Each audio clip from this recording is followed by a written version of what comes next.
So yeah, the initial title was The Belgrade Housing Architecture, a privileged dwelling for society with no privileges. The original author of the research was Tanja Conley. However, I stepped in after a while as an assistant on the research, and the original idea was to kind of do this, I have to say, a probe, a sonde of Belgrade housing architecture, and to kind of point out and stress the role that Yugoslav army had in the process of developing large housing projects, and to stress the fact that the most of the housing was actually built for them, especially on New Belgrade, on left bank of Sava River. However, during the entire process of research and of collecting the material, we collected a lot on the entire process of developing the infrastructure basically around the housing projects that were actually executed. And there was this huge story behind it, this huge basically initiative in Belgrade and of course in other cities of former Yugoslavia on habitology and research on the most efficient ways of actually producing the housing architecture and producing this entire branch of economy that was named housing economy, and you will see why. So actually we decided to rename the research, and it was based on crossing onto the left bank of Sava River, and we took the span of 30 years that were actually covered by the master plan of Belgrade. So this first master plan after the World War II was usvojen od strane Gradske skupštine, accepted by the assembly of the city of Belgrade in 1950, and pretty much all the goals that were determined by it were kind of executed in a way, but we will see. You can actually read it in the paper. But what I'm going to say, we actually chose 5 of the New Belgrade blocks. You can see them here. 45, 63 out of this entire assembly of 61 to 64 of this complex, and block 19A. But what I'm going to talk about is actually the first one that was built, and that's block 21. So this block was actually a block that was built, that was executed by after the great competition, the great architectural competition, and executed by the design of this team within the EMS Institute for the research that was based in Belgrade. And I'm going to kind of stress the role of this particular building, B9, that was designed by this team. The block was divided according to the original competition onto 3 groups of authors, and you can basically see the statement of the new generation of authors coming and kind of taking over the entire scene of Belgrade and Serbia for sure, but also they were very, very active in all of former Yugoslavia. And you can kind of see the before and after, the differences before, differences in the quality of apartments, the difference in the quality of architecture, and it was not entirely, their fault, but not the fault. I mean, they're not to blame. But they contributed pretty much to the kind of shifting towards the better conditions in housing that were actually quite terrible in Belgrade, even before the World War II and also after the World War II. So this block, I'm just going to run through the concept that it fits within, but Vanja explained about the central zone of New Belgrade. So it's one of the angle blocks of central zone of New Belgrade. This is central zone consists of 9 blocks, and it was designed by, well, you can see pretty much most of the authors of the urban design were later involved with the architectural design. And you can see the structure. So this block was actually kind of to be mirrored, to repeat onto the other angles of this area. And pretty much the entire concept revolves around this axis between Savezno izvršno veće, SIV, and the railway station in New Belgrade. 6 out of these 9 blocks were actually executed according to the original concept. So this is the model of the Block 21 that was executed according to the original idea, and this is the element that was actually referred quite often in the literature and by the authors as to gabaritni urbanism. So the masses are actually being kind of delivered by the Institute of Urbanism as something that is supposed to be filled in with the apartments that are to be designed by the architects, and of course the architecture is completely on them. And you can see here on your right that in a way, this is what was executed later. In a way, all of the authors later kind of stick to this original scheme, but it was allowed to them to kind of remodel, make another type of shapes, and create their own architecture. So each of these blocks went actually on a Yugoslav anonymous public competitions in order to provide the best architecture, and you can see here that it was a policy of competitions in order to be, for this zone to be as representative, as luxurious as possible, in order to kind of mirror the importance that New Belgrade actually had as the new government city, and all the apartments that were actually built, all the structures that were actually built in the beginning, but also later, were mostly for the government and army employees, civilians, and the officers and the army that were in the army service. And it was supervised by the Communist Party and allegedly by Tito himself. He was so much interested in the way that the swamp was actually being dried out, in the way all the work was going on, and it was really important for them to be, for these blocks to be as representative enough to kind of be the adequate background, the adequate surrounding for this huge palace of the assembly. So this is the model of the building, designed by the team of later joining to Institute of EMS, and you can see the architecture.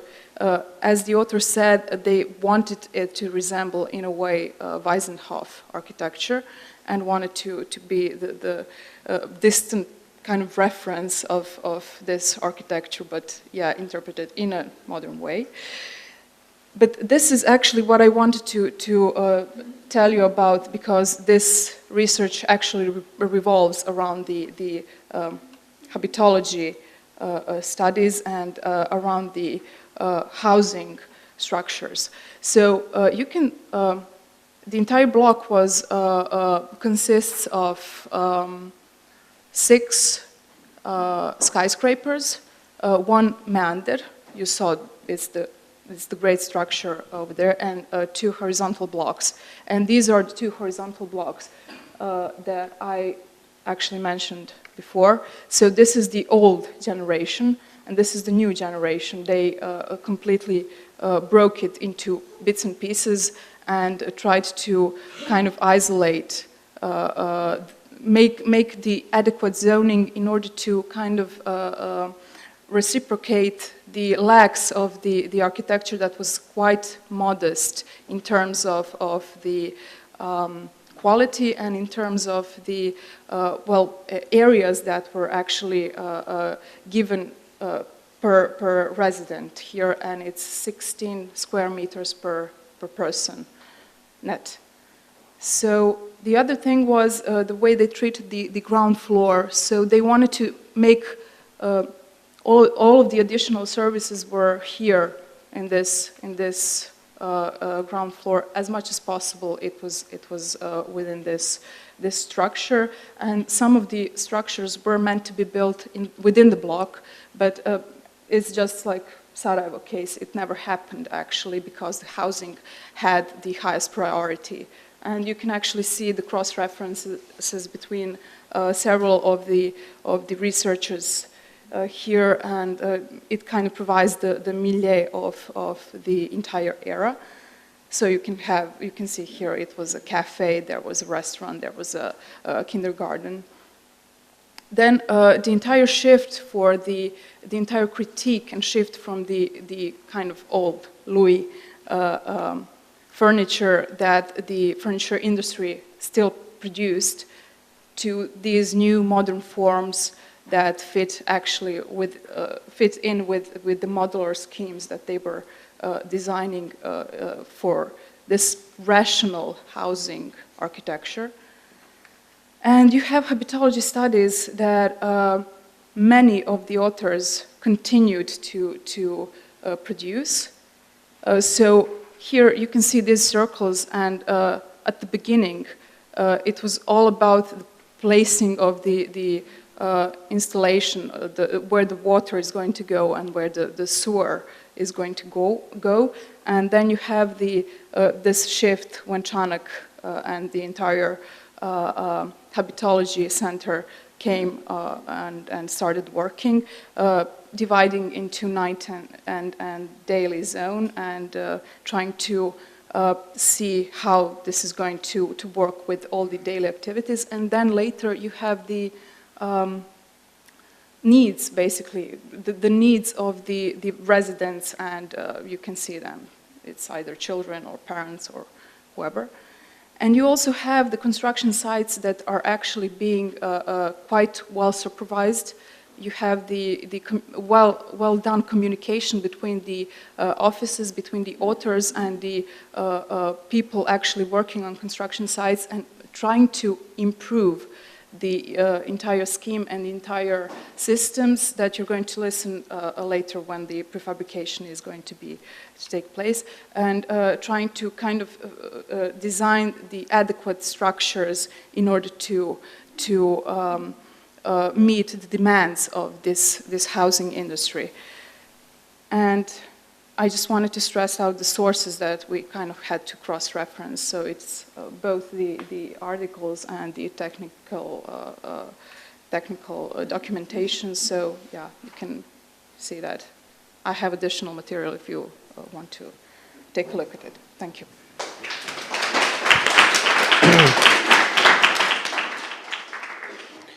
A Jelica, zašto si se fokusirala na blok 21, a ne na stambene tlocrte?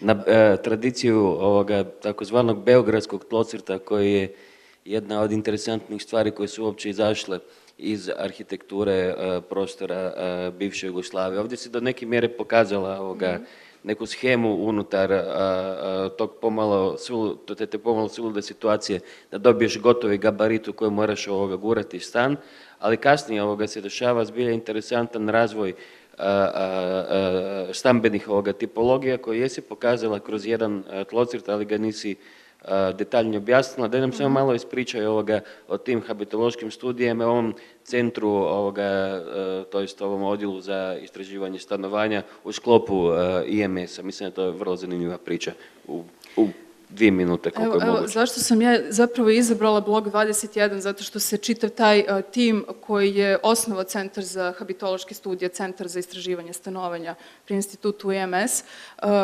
formira upravo iz bloka 21. Oni su uradili arhitektonsko rešenje i postoje neke dve ključne stvari koje su se desile zapravo kada je blok 21 u pitanju. Možda i 3. Ajde da krenemo prvo od toga da je 63. zabranjena gradnja u Beogradu odlukom Skupštine grada, zabranjena je izgradnja u gradskom jezgru i prioritet su apsolutno imale blokovske strukture. Dakle, sve se izmešta iz jezgra prema obodu grada. Novi Beograd u sve to vreme ima apsolutni prioritet i zbog tog upravljačkog inputa koji se malo dotakla i naravno, dobro, malo više u tekstu sve to objašnjeno. Druga stvar je to da je vojska investitor, kroz razne neke svoje organe, sada to neću da ulazim i to je isto definisano u tekstu, nije nikakav problem i da dam reference. Sve ove godine koje su ovde navedene i svi ovi autori, zapravo sve su ovo neke ključne godine kada su izlazili vojni normativi.